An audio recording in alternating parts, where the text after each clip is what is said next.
12 जून दिन के 1:38 पर एयर इंडिया की फ्लाइट एयर इंडिया 171 क्रैश कर गया, जो बेहद दुखद घटना है। लेकिन इसके रीजंस को हम 3D एनिमेशन की हेल्प से समझने की कोशिश करते हैं। यह एयरप्लेन अहमदाबाद से 242 पैसेंजर को लेकर 1:36 पर लंदन गेटवे की तरफ उड़ान भरता है। करीब 2 मिनट तक एयरप्लेन रनवे पर अपनी स्पीड को बढ़ाता है। जब एयरप्लेन 300 किलोमीटर पर आवर की स्पीड तक पहुंच जाता है तो प्लेन रनवे से टेक ऑफ करता है। अभी प्लेन ने जस्ट टेक ऑफ किया है और सिर्फ 191 मीटर की हाइट पर पहुंचा है, लेकिन प्लेन का पायलट मेडे कॉल करता है एयर ट्रैफिक कंट्रोल के पास में और इमरजेंसी के बारे में बताते हैं कि प्लेन लिफ्ट नहीं कर रहा है। इसके बाद में कनेक्शन लूज हो जाता है और एयरप्लेन धीरे धीरे नीचे आने लगता है और एक हॉस्टल के बिल्डिंग से जाकर टकराता है और जबरदस्त ब्लास्ट होता है।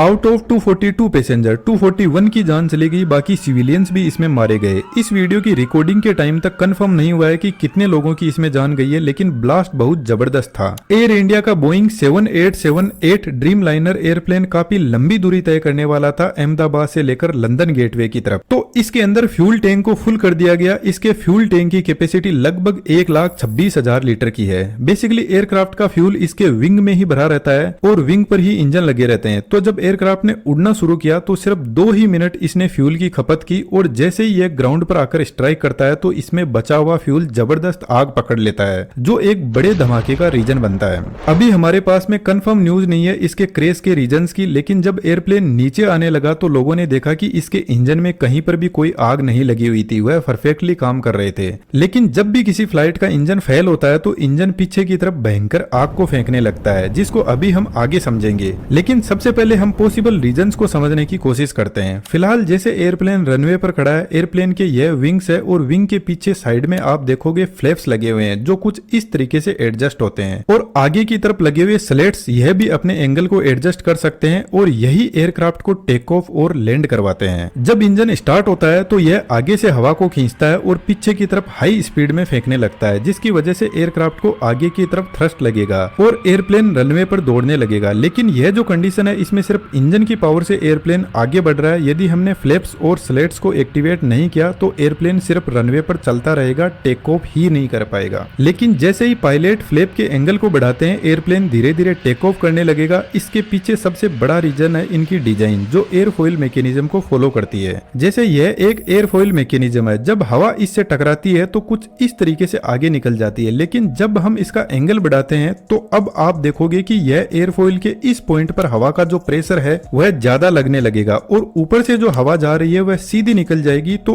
इस पॉइंट पर एयर का जो प्रेशर है वह लो हो जाएगा और हमें अच्छे से पता है चीजें हमेशा हाई प्रेशर से लो प्रेशर की तरफ बढ़ती है। तो जैसे ही पायलट एयरप्लेन के फ्लैप और स्लेट एक्टिवेट करता है तो विंग के ऊपर की साइड में लो प्रेशर जनरेट होगा और एयरप्लेन टेक ऑफ करने लगेगा। लेकिन एयर इंडिया के बोइंग 7878 ड्रीम लाइनर में प्रोबेबली एक्सपर्ट्स का ऐसा कहना है कि यदि फ्लैप और स्लेट टेक ऑफ के बाद में यदि उनमें कोई टेक्निकल एरर की वजह से कोई प्रॉब्लम आई तो यह एयरप्लेन को लिफ्ट प्रोवाइड ही नहीं करवा पाएंगे और एयरप्लेन अपने आप नीचे आने लगेगा। लेकिन बोइंग का यह एयरप्लेन बहुत ही ट्रस्टेड एयरप्लेन है, इसमें ऐसी प्रॉब्लम होने के चांस बहुत कम होते हैं। तो यहाँ पर दूसरा बड़ा रीजन हो सकता है गर्मी। यदि आपको पता हो तो राजस्थान और गुजरात के एरिया में बहुत ज्यादा टेम्परेचर बढ़ा हुआ है अभी के टाइम, और जब टेम्परेचर बढ़ता है तो हवा की डेंसिटी कम हो जाती है, जिसकी वजह से एयर पार्टिकल दूर दूर चले जाते हैं। यह लंबी दूरी का विमान था तो जनरल सी बात है इसमें बहुत सारा लोड भी होगा और यदि लोड ज्यादा हुआ ऐसी गर्मी में तो प्लेन टेक ऑफ तो कर जाएगा, लेकिन हवा की डेंसिटी की वजह से लिफ्ट प्रोवाइड नहीं करवा पाएगा।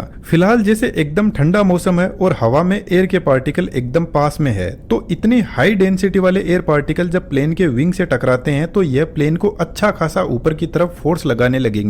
आप इसको ऐसे समझ सकते हो कि यदि 100 किलो का कोई पत्थर है तो या तो उसको 2 आदमी मिलकर उठाएंगे या 100 आदमी मिलकर उठाएंगे। तो जनरल सी बात है जब 100 लोग मिलकर उठाएंगे तो यही तरीका आसान रहेगा। तो यहाँ पर भी जब ज्यादा एयर की डेंसिटी होगी तो प्लेन आसानी से ऊपर की तरफ लिफ्ट करने लगेगा और आसमान में जाने लगेगा। लेकिन गर्मी के टाइम में जो अर्थ का सरफेस होता है वहां पर जनरली हीट ज्यादा होती है और यहाँ पर एयर के पार्टिकल्स होते हैं वह दूर दूर होते हैं। तो जब कम एयर पार्टिकल एयरप्लेन को ऊपर की तरफ फोर्स लगाएंगे तो हो सकता है है कि यहाँ पर जो इंजन थ्रस्ट जनरेट कर रहा है वह सफिशिएंट ना हो, और यदि ऐसा हुआ तो इंजन यदि अपनी फुल पावर पर भी चल रहा है तो एयरप्लेन एक तो लोड और सेकंड हवा की लो डेंसिटी की वजह से धीरे धीरे नीचे आने लगेगा। इसलिए जनरली यदि आप नोटिस करोगे इंडिया, दुबई, मेक्सिको जैसी कंट्रीज में रनवे की लंबाई ज्यादा रखी जाती है ताकि प्लेन गर्मी में भी सही से टेक ऑफ कर सके। लेकिन दोस्तों एक इंपॉर्टेंट बात मैं आपको बता देता हूँ, एक बार प्लेन के टेक ऑफ करने के बाद में यदि इंजन में कहीं पर भी कोई प्रॉब्लम आती है तो पायलट कुछ भी नहीं कर सकता, उसके कंट्रोल में कुछ नहीं होता है, क्योंकि प्लेन को वापस जल्दी से टर्न देकर रनवे पे नहीं लाया जा सकता।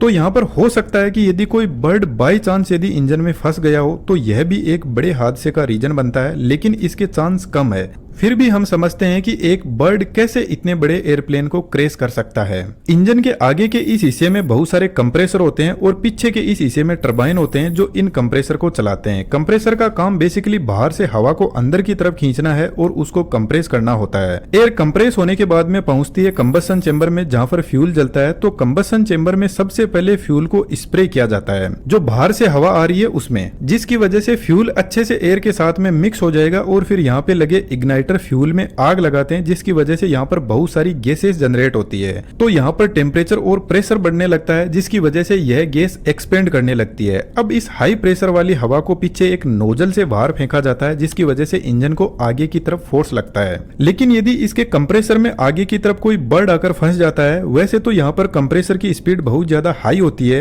लेकिन यह जो बर्ड है वह कंप्रेसर में एयर के फ्लो को ब्लॉक कर देता है, जिसकी वजह से कंबशन चेंबर को हवा मिल नहीं पाएगी। जबकि फ्यूल का यहाँ पर रेगुलर स्प्रे हो रहा है तो कंबशन चेंबर का टेम्परेचर बढ़ने लगेगा। अब एक प्रॉब्लम तो यहाँ पर है कि कंबशन चेंबर का टेम्परेचर बढ़ने लगेगा, जिसकी वजह से यहाँ पर आग लग सकती है। दूसरा रीजन यह है कि फ्यूल को जब प्रॉपरली ऑक्सीजन की सप्लाई नहीं होगी तो वह बिना जला हुआ ही इंजन से बाहर की तरफ निकलने लगेगा, और जैसे ही उसको ऑक्सीजन मिलेगी तो वह एकदम से आग पकड़ लेगा। इसी वजह से जनरली यदि कोई बर्ड कंप्रेसर में फंस जाता है तो इंजन में से तेज आग बाहर निकलती है। यह जो प्रॉब्लम होती है इसको कंप्रेसर स्टॉल बोलते हैं, जिसमें कंप्रेसर को प्रॉपर हवा की सप्लाई नहीं मिल पाती है। इसके अलावा दोस्तों एयरप्लेन एक बहुत ही टेक्निकल मशीनरी होता है, जिसमें और भी बहुत सारी इंजीनियरिंग काम करती है। तो कहीं पर भी कोई भी फेलियर हो सकता है, और इस फेलियर का तभी पता चलेगा जब ब्लैक बॉक्स से फ्लाइट डेटा रिकॉर्डर की हिस्ट्री मिलेगी। ब्लैक बॉक्स बेसिकली एयरप्लेन की हर एक एक्टिविटी को रिकॉर्ड करता है। उम्मीद करता हूँ